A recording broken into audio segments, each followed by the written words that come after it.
Thank you, Mr. Chairman. Just let me say, I couldn't agree with the whole government approach more. We do get way too much piecemeal as we try to solve these problems. I made reference to a letter that Senator Cantwell and I sent to the administration on May 19th, 2022. I'd like to include that in the record on this same subject. Obviously, our place on the West Coast is very vulnerable to what happens in the Indo-Pacific, and this letter addresses that. So I'd like to put that in the record, please, Mr. Chair.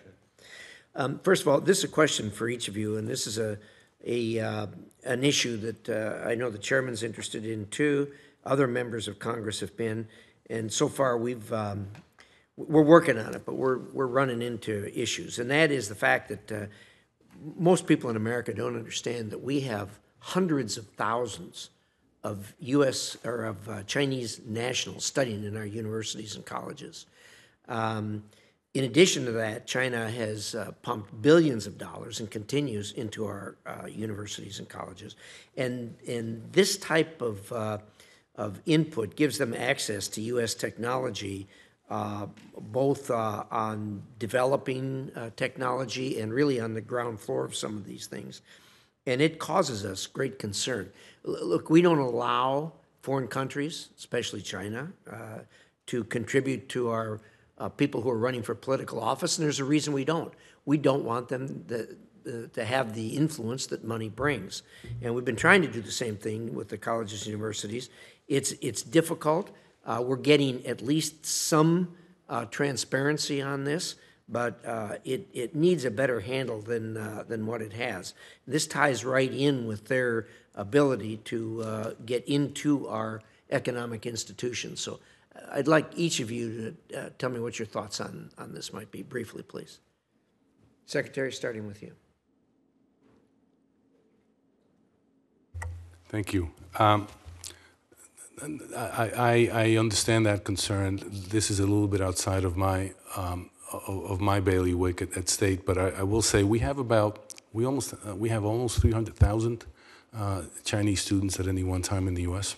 I would say we have in China we have under 2,000. Yeah, it's a handful. It's even less. And the Chinese students over here, I'm told, are not studying ancient Greek history. They're no, they tend to study STEM science and STEM subjects. But let's also understand that 80% or so of the engineering students, of the science and technology students, stay in the U.S. and they become part of the economy. So this is a complex subject. This is one that I think we have to be clear-eyed about. And on one hand, our universities benefit from this kind of exchange. On the other hand, we have to be clear-eyed on the danger. And this is something that we would welcome a much longer conversation on it. I have had, at the State Department, I have had Asian American groups come and talk to us about this issue. So this is one that we would welcome a conversation on. Thank you. Senator, I'd just say I very much understand the concerns there. I'd say I agree with you, and here less from my role at Treasury than prior to Treasury. I was a professor, and that I agree there's been progress on transparency and funding, and I think I agree that's really important to make sure that there aren't groups that are funding things, tilting viewpoints in ways that run counter to our interests in a non-transparent way. So I agree with you there. I would agree with Undersecretary Fernandez that the people-to-people contact can be helpful to us also. I think it is actually useful for us to have Chinese people seeing what America is about. I think that is actually quite productive for us.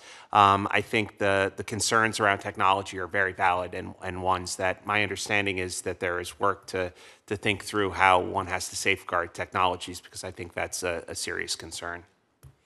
Thank you. Secretary, you mentioned the critical minerals issue, which I think most everyone is coming to the realization that we have real issues in that regard, both as it relates to China and as it relates to Russia. You've probably seen the information in open source about the actions that Brazil is taking regarding lithium and the other South American countries.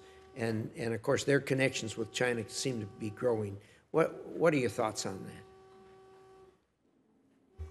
This is a perfect example of why we need to get more involved and why we've created the Mineral Security Partnership.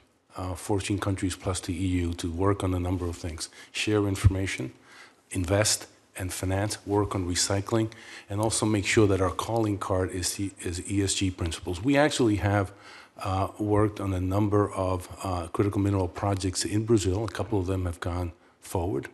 We've got to do more.